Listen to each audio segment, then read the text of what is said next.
तत्सत् ओम वाशांसि ब्रजचारिवारिजद्विषां हृत्वा हठादुच्चके ओम नमो नारायणाय नमः। आए हम राजा विदेहराज जनक जी के से संबंध में हिंदी में पहले तो संस्कृत कहब तकर बाद ओकर भाषा टीका हिंदी में सेहो हम सुनायब। आ ओ एना अछि ओ सुखदेव जी के प्रति जे विदेहराज जनक जी तत्वोपदेश केने छथिन से आइ हम संस्कृत में पहिने तकर बाद टीका ओकर हिंदी में हम कहब जे एना अछि।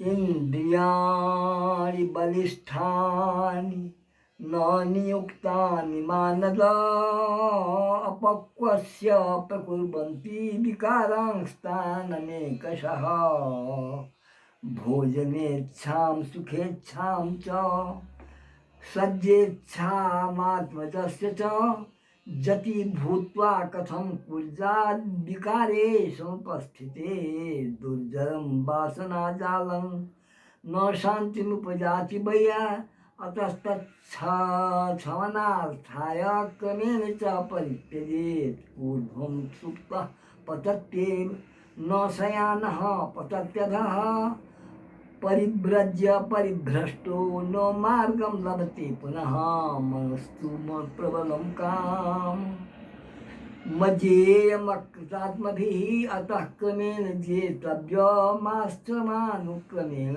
च गृहस्थाश्रम संस्थोऽपि शान्तः सुमतिरात्मवान् न च हव्येन न च त्वपेर्लाभाल्लाभे समो भवेत् विहतं कर्म कुर्वाण त्यजं चिन्ता निचं च जत आत्मलाभेन संतुष्टो मुच्यते नात्र संशयः आत्मा गम्योनुमानेन प्रत्यक्षो न कदाचन स कथं बध्यते ब्रह्मन् निर्विकारो निरञ्जन मनस्तु सुदुःखानां महतां कारणं द्विज जाते तु निर्मले हानि ह्यस्मिन् सर्वं भवति निर्मलं भ्रमन् सर्वेषु तीर्थेषु स्नात्वा पुनः पुनः निर्मलं न मनो यावत् तावत् सर्वं निरर्थकं न देहो न च जीवात्मा नेन्द्रियाणि परं तप मन एव मनुष्याणां कारणं बन्धमोक्षाय शुद्धो युक्तः सदैवात्मा न वै बध्येत कर्हिचित् बन्धमोक्षो मनः संस्थो तस्मिन् शान्ते प्रशाम्यति शत्रुमित्रामुदासीनो भेदाः सर्वे मनोगताः एकात्मत्वे कथं भेदः संभवेत् द्वैतदर्शनात् जीवो ब्रह्म सदैवाहं नात्र कार्या विचारणा भेदबुद्धिस्तु संसारे वर्तमाना प्रवर्तते अविद्येयं महाभाग विद्या चैतन्य निवर्तनम विद्या विद्ये च विद्येये सर्वदैव विचक्षणैः धर्मनाशे विनष्टः स्यात् वर्णाचारोति वर्जितवर्तितः अतो वेद प्रतिष्ठेन मार्गेण गच्छतां शुभम। एक श्लोक से विदेहराज राजा जनक सुखदेव जी महाराज से ई अपन तत्वोपदेश हुनका केलखिन है। किया तो हुनकर मन से गृहस्थ आश्रम में आबऽ के नहीं छलनि हैं, अपन हुनकर पिता थाकि गेल छलखिन हैं। ताहि दुआरे से ई बात से ओ से बतौलखिन जे राजा जनक ओहिठाम जाउ, अहाँके ओहिठाम उपदेश भेटत तऽ अहाँके तकर बाद अहाँके जे मन हैत से करब। अब एकर आब हम हिंदी में से हम से अर्थ करै छी। जनक जी बोले, हे मानव सुखदेव जी, इंद्रियां बड़ी बलवान होती है, वे बस में नहीं रहती, वे अपरिपक्व बुद्धि वाले मनुष्य के मन में नाना प्रकार के विकार उत्पन्न कर देती है।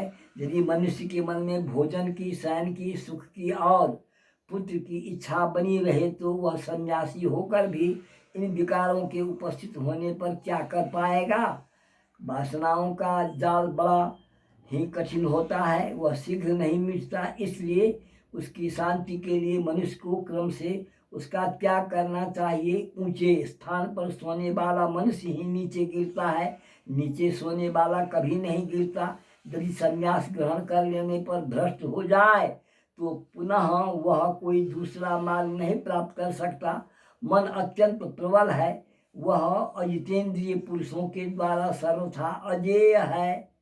इसलिए आश्रमों के अनुक्रम से ही इसे क्रमशः जीतने का प्रयत्न करना चाहिए। गृहस्थ आश्रम में रहते हुए भी जो शांत, बुद्धिमान एवं आत्मज्ञानी होता है वह न तो प्रसन्न होता है और न खेद करता है, वह हानि लाभ में समान भाव रखता है। जो पुरुष शास्त्र प्रतिपादित कर्म करता हुआ सभी प्रकार की चिंताओं से मुक्त रहता हुआ आत्मचिंतन से संतुष्ट रहता है वह निस्संदेह मुक्त हो जाता है। आत्मा अनुमान गम्य है और कभी भी प्रत्यक्ष नहीं होता। ऐसी स्थिति में हे ब्रह्मन, वह निरंजन एवं निर्विकार आत्मा भला बंधन में कैसे पड़ सकता है। हे द्विज, मन ही महान सुख और दुख का कारण है। इसी के निर्मल होने पर सब कुछ निर्मल हो जाता है।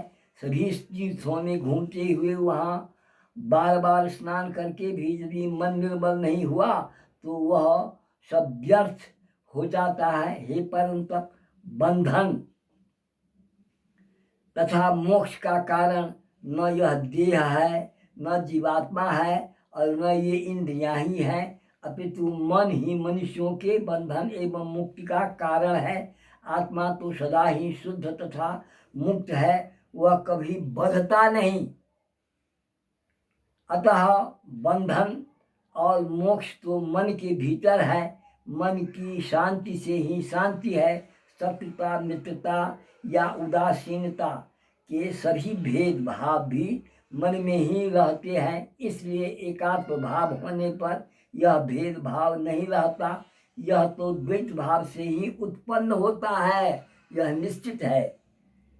मैं जीव सदा ही ब्रह्म हूँ, इस विषय में और विचार करने की आवश्यकता ही नहीं है। भेद बुद्धि तो संसार में आसक्त रहने पर ही होती है। हे महाभाग, बंधन का मुख्य कारण अविद्या ही है। इस अविद्या को दूर करने वाली क्या है तो विद्या ही है, दूसरा कोई नहीं। अच्छा, दूसरा कोई नहीं होता। शत्रुता, मित्रता या उदासीनता की सभी भेदभाव भी मन में ही रहते हैं। इसलिए एकात्म भाव होने पर यह भेदभाव नहीं रहता, यह तो द्वैत भाव से ही उत्पन्न होता है। मैं जीव सदा ही ब्रह्म हूँ, इस विषय में और विचार करने की आवश्यकता ही नहीं है। भेद बुद्धि तो संसार में आसक्त रहने पर ही होती है। हे महाभाग, बंधन का मुख्य कारण अविद्या ही है, इसमें संदेह नहीं है। इस अविद्या को दूर करने वाली विद्या है। इसलिए ज्ञानी पुरुषों को चाहिए कि वे सदा विद्या तथा अविद्या का अनुसंधान पूर्वक अनुशीलन किया करें। धर्म के नष्ट हो जाने पर सब कुछ नष्ट हो जाएगा और सब वर्णों की आचार परंपरा उल्लंघन हो जाएगा। इसलिए वेदोपदिष्ट मार्ग पर चलने वालों का कल्याण होता है। यह देवी भागवत का अंश है। मैंने जो अभी आप लोगों के सामने स्पष्ट किया है श्लोक और उसका व्याख्या हिंदी में, यह देवी भागवत में है और देवी भागवत से लिया गया है। और इसके बाद अन्य बातें भी उनको समझाया गया है। और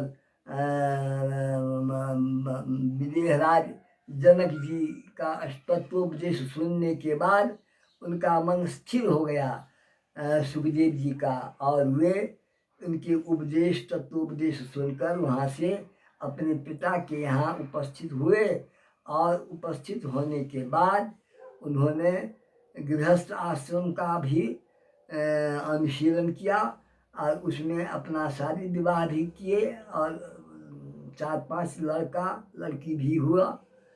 2 लड़का और 3 लड़की भी सुखदेव जी को हुआ। इसके बाद इस संसार का बंधन को काट कर वे तत्वोपदेश के आधार पर गृहस्थाश्रम को त्याग कर वे पुनः जंगल चले गए और क्या